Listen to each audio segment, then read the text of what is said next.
Hello students, this is Shashi and welcome to VNCC। तो सबसे पहले बताइए कि आप कैसे हैं और आपकी पढ़ाई कैसे चल रही है। आई होप आप सब बढ़िया होगे, आपकी पढ़ाई भी बेहद ही अच्छे से चल रही होगी।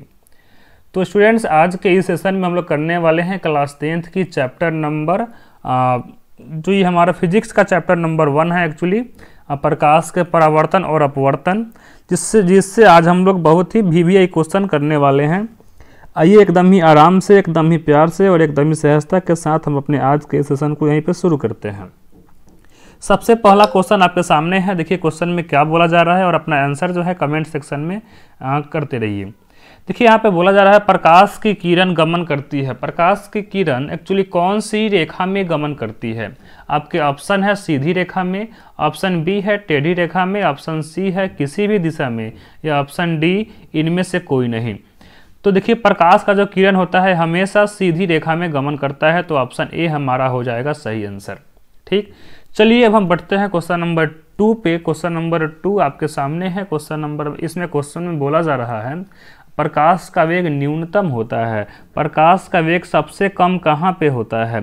आपका ऑप्शन है निर्वात में, ऑप्शन बी है जल में, ऑप्शन सी है वायु में, या ऑप्शन डी कांच में। तो प्रकाश का वेग सबसे कम होता है कांच में, क्योंकि कांच का जो घनत्व होता है ना इन सबसे बहुत ज़्यादा है, इसलिए कांच में जो है प्रकाश का वेग सबसे कम होता है। ठीक, चलिए अब हम बढ़ते हैं अगले क्वेश्चन पे। क्वेश्चन नंबर 3 आपके सामने है। बोला जा रहा है क्वेश्चन में कि मोटर गाड़ी के चालक के सामने कौन सा दर्पण लगा रहता है?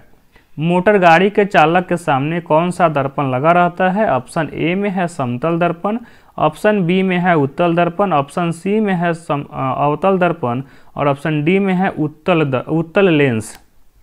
ऑप्शन ए समतल दर्पण, ऑप्शन बी उत्तल दर्पण, ऑप्शन सी अवतल दर्पण, और ऑप्शन डी उत्तल लेंस। देखिए जो मोटर गाड़ी का जो चालक होता है ना उसके सामने उत्तल दर्पण लगा रहता है, क्योंकि उत्तल दर्पण का यूज जो होता है ना वह क्या करता है कि वह बड़े वस्तु का छोटा प्रतिबिंब बना करके दिखाता है। इसलिए हमेशा मोटर गाड़ी के चालक के सामने या फिर साइड मिरर में भी हम बोलते हैं, हमेशा उत्तल दर्पण का यूज ही किया जाता है। ठीक, चलिए बढ़ते हैं क्वेश्चन नंबर 4 में। क्वेश्चन नंबर 4 आपके सामने है। देखिए क्वेश्चन में क्या बोला जा रहा है। यहाँ पे क्वेश्चन में बोला जा रहा है मोटर कार के हेडलाइट। यहाँ देखिए बोला जा रहा है हेडलाइट में किसका प्रयोग होता है?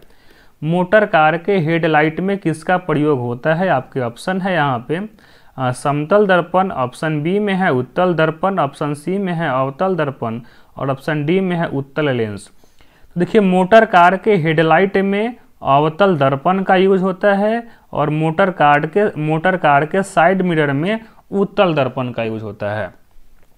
तो जहाँ भी बोलेगा हेडलाइट वहाँ पे हम अवतल दर्पण का यूज करते हैं, तो हमारा ऑप्शन नंबर सी हो जाएगा सही। ठीक, आई होप आपको समझ में आया होगा। अब हम बढ़ते हैं क्वेश्चन नंबर 5 में। क्वेश्चन नंबर 5 में बोला जा रहा है समतल दर्पण द्वारा बना प्रतिबिंब होता है। समतल दर्पण द्वारा कैसा प्रतिबिंब बनता है? तो हमारे ऑप्शन है वास्तविक प्रतिबिंब, काल्पनिक प्रतिबिंब, या फिर दोनों, या फिर इनमें से कोई नहीं। तो देखिए समतल दर्पण हो या फिर आपका उत्तल दर्पण हो, दोनों से हमेशा काल्पनिक प्रतिबिंब ही बनता है। दोनों से हमेशा क्या बनेगा? काल्पनिक प्रतिबिंब ही बनता है, इसलिए हमारा ऑप्शन नंबर बी हो जाएगा सही आंसर। चलिए तो अब हम बढ़ते हैं अगले क्वेश्चन पे। क्वेश्चन नंबर 6 पे। क्वेश्चन नंबर 6 में बोला जा रहा है लेंस की क्षमता का एसआई मात्रक क्या होता है?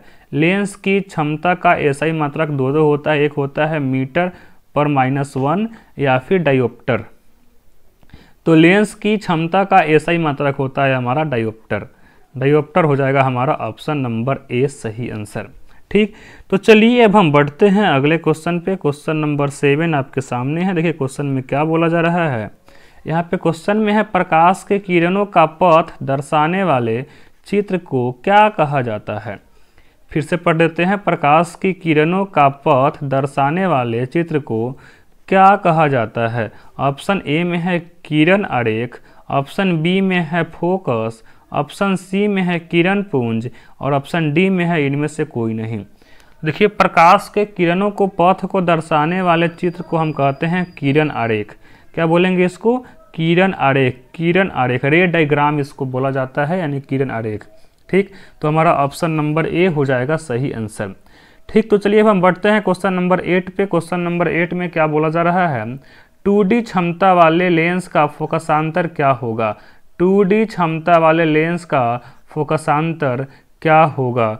2D क्षमता वाले लेंस का फोकसांतर क्या होगा।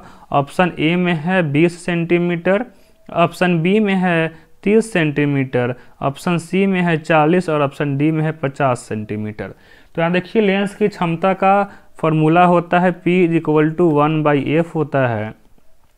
तो यहाँ से F = हम क्या बोल सकते हैं 1/P, और यहाँ पे P दिया गया है 2D, यानी कि यहाँ से क्या हो जाएगा F = इसमें देखिए आंसर जो है सेंटीमीटर में दिया गया है, तो हम यहाँ पर 1 को, यानी कि यहाँ पर जो 1 होता है ये मीटर में होता है, तो इसको हम लिख सकते हैं 100 सेंटीमीटर, और यहाँ पर क्षमता दिया गया है 2, तो ये हो जाएगा कितना 50 हो जाएगा, यानी कि हमारा ऑप्शन नंबर डी हो जाएगा 50 सेंटीमीटर।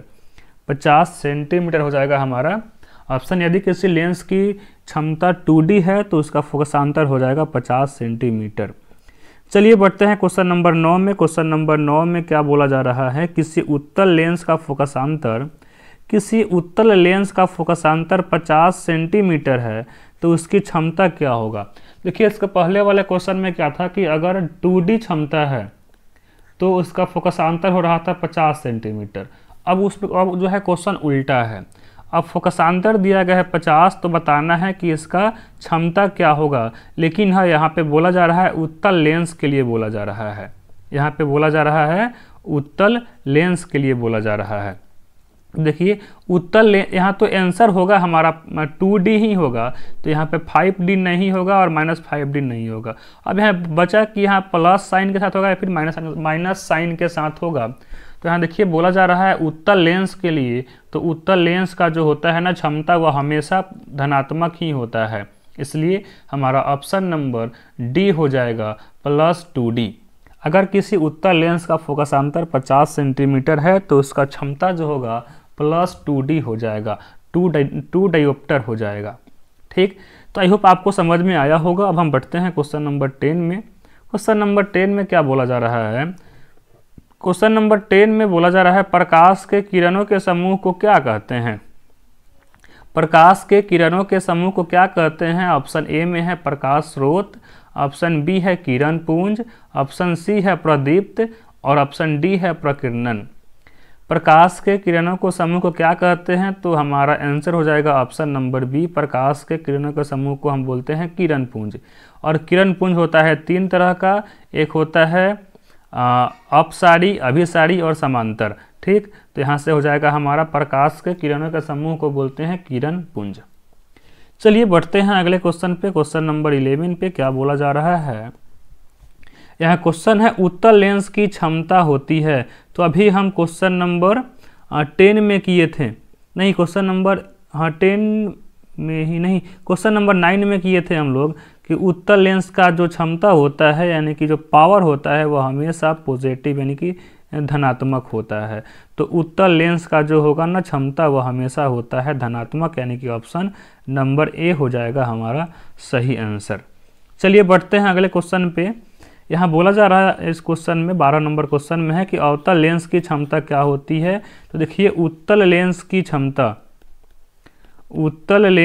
क्षमता होता है धनात्मक होता है, और अवतल लेंस की जो क्षमता होती है वह ऋणात्मक होती है।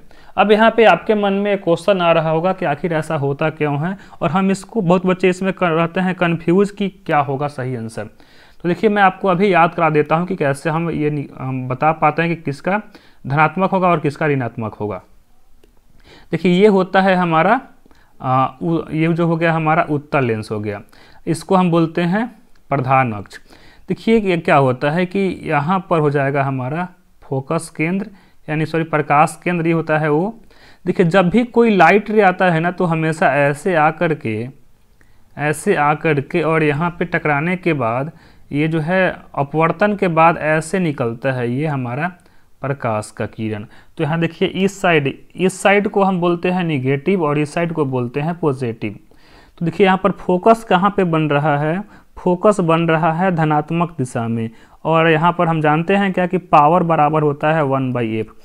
तो अगर हमारा फोकस दूरी अगर क्या हो धनात्मक होगा तो लेंस की क्षमता भी धनात्मक होगा, और अगर फोकस दूरी ऋणात्मक होगा तो हमारा लेंस का क्षमता भी ऋणात्मक होगा।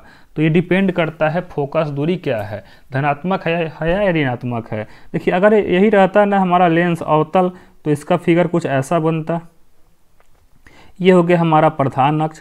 और हम जानते क्या हैं कि यहाँ पर अगर कोई प्रकाश की किरण आएगी, इस ऐसे आता है, इसमें प्रकाश की किरण आएगा और दर्पण से और लेंस से परावर्तन के बाद ये ऐसे घूम जाता है, ये ऐसे घूम जाएगा, और इसका जो है फोकस आपको पढ़ाया गया होगा कि इस साइड बनता है। ये देखिए तो यहाँ पर इस साइड बन रहा है, तो यहाँ पे होता है ऋणात्मक, यानी कि अवतल लेंस का फोकस दूरी होता है ऋणात्मक, इसलिए उसका जो है क्षमता भी हो जाएगा ऋणात्मक। ठीक, तो आई होप आपको पूरा समझ में आ गया होगा कि यहाँ पर जो लेंस की जो क्षमता होती है वह डिपेंड करता है फोकस दूरी पे। ठीक, तो अब हम चलिए बढ़ते हैं क्वेश्चन नंबर 13 पे। क्वेश्चन नंबर 13 में क्या बोला जा रहा है? क्वेश्चन नंबर 13 में बोला जा रहा है उत्तल लेंस को क्या कहते हैं? उत्तल लेंस को क्या कहते हैं? ऑप्शन है आपके पास।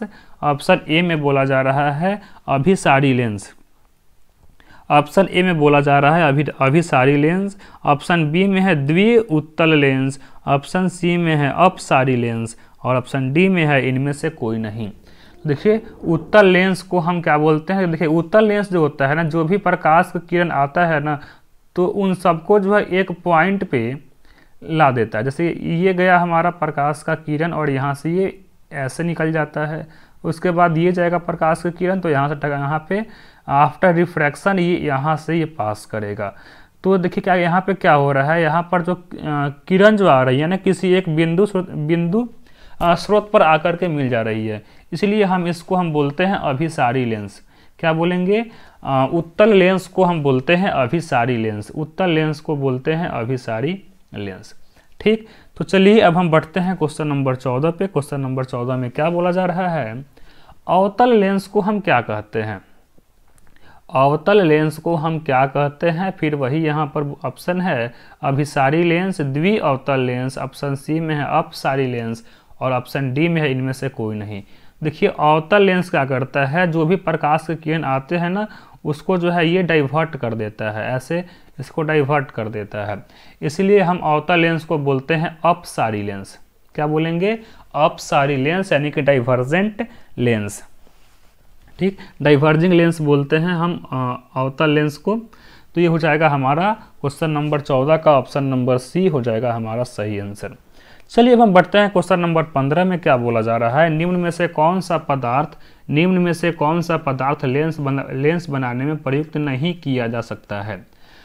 कौन सा पदार्थ को हम लेंस बनाने में यूज नहीं करते हैं? अच्छा, ऑप्शन नंबर ए है जल, ऑप्शन नंबर बी है कांच, ऑप्शन नंबर सी है प्लास्टिक, और ऑप्शन नंबर डी है मिट्टी। ये तो आंसर हर बच्चे को याद होगा कि लेंस को बनाने में हम मिट्टी का यूज नहीं करते हैं, मिट्टी का यूज नहीं होता है। ठीक, तो चलिए ये तो क्वेश्चन बहुत ही इजी था। आगे बढ़ते हैं क्वेश्चन नंबर 16 पे। क्वेश्चन नंबर 16 में क्या बोला जा रहा है?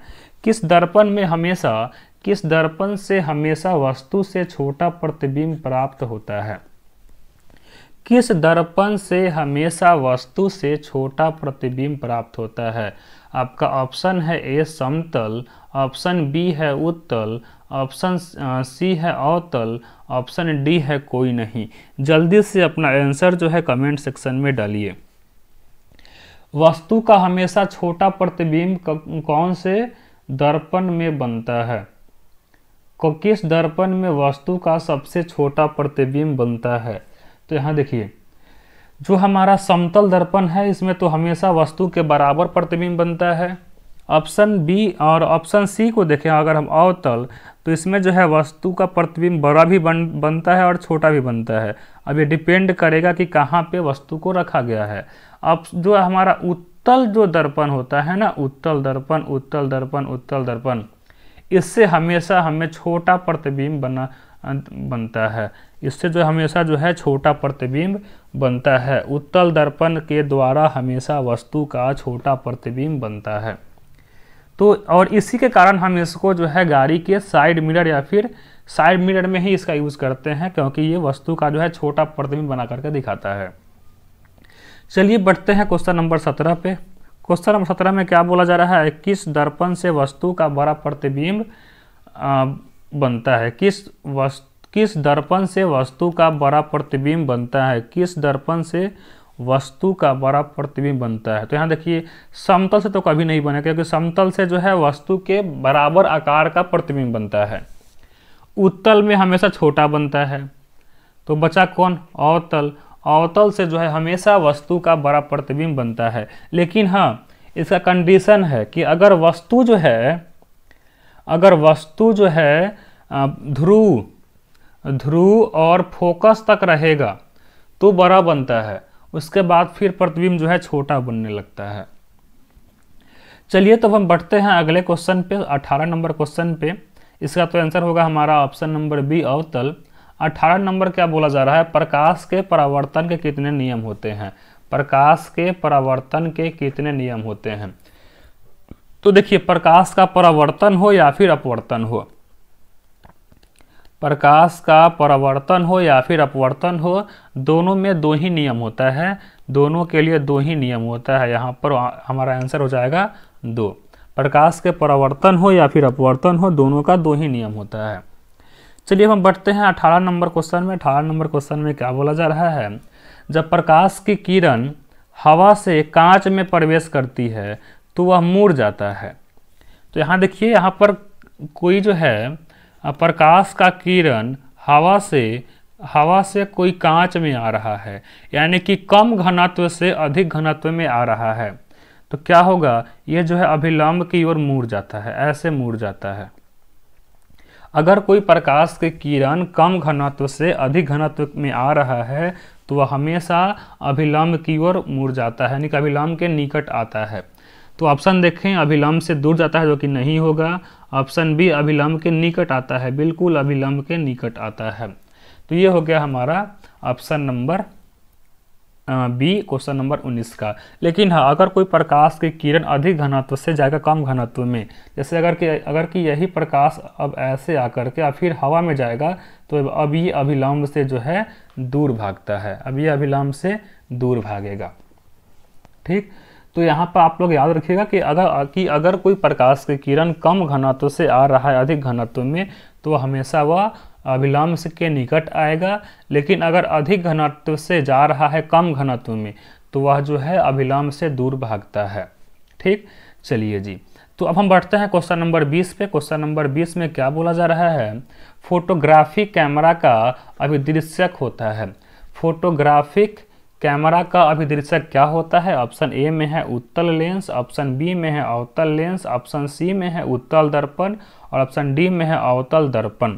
तो जल्दी से इसका क्वेश्चन जो है आप सोच करके बताइए क्या होगा। फोटोग्राफी कैमरा का अभिदृश्यक क्या होता है। फोटोग्राफी कैमरा का अभिदृश्यक होता है हमारा उत्तल लेंस। उत्तल लेंस होता है फोटोग्राफिक कैमरा का अभिदृश्यक। इस क्वेश्चन को आप याद रखिए, क्योंकि ये क्वेश्चन हो सके तो आ भी सकता है आपके एग्जाम में। ठीक, चलिए अब हम बढ़ते हैं क्वेश्चन नंबर 21 में। क्वेश्चन नंबर 21 में बोला जा रहा है, साइड मिरर के रूप में प्रयुक्त होती है।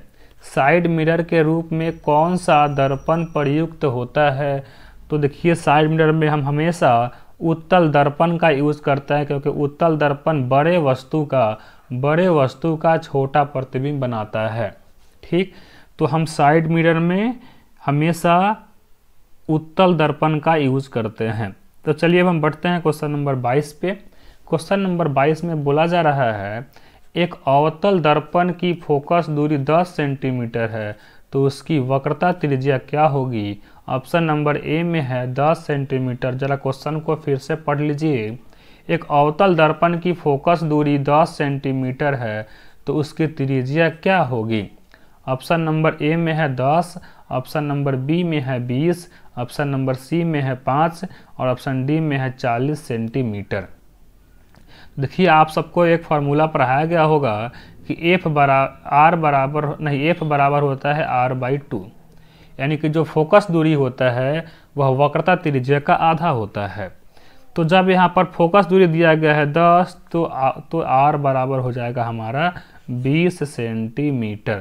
20 सेंटीमीटर यानी कि ऑप्शन नंबर बी हो जाएगा हमारा सही आंसर। ठीक, तो चलिए अब हम बढ़ते हैं क्वेश्चन नंबर 23 पे। देखते हैं क्वेश्चन नंबर 23 में क्या बोला जा रहा है।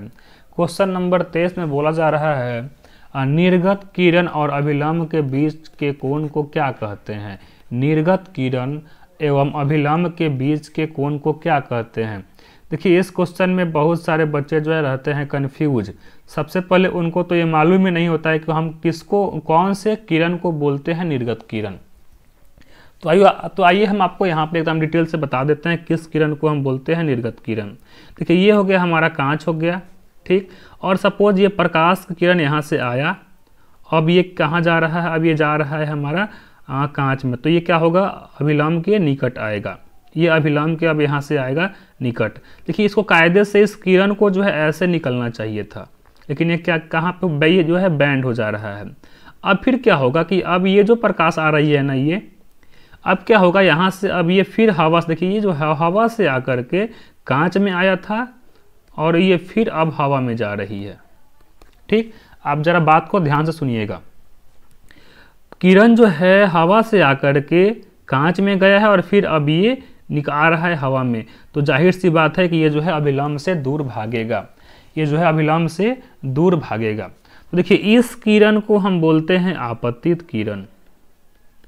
आपतित किरण। लेकिन यहाँ जो आ रहा है, ये जो आ रही है ना, कि ये जो किरण आ रही है इसको हम बोलेंगे अपवर्तित किरण।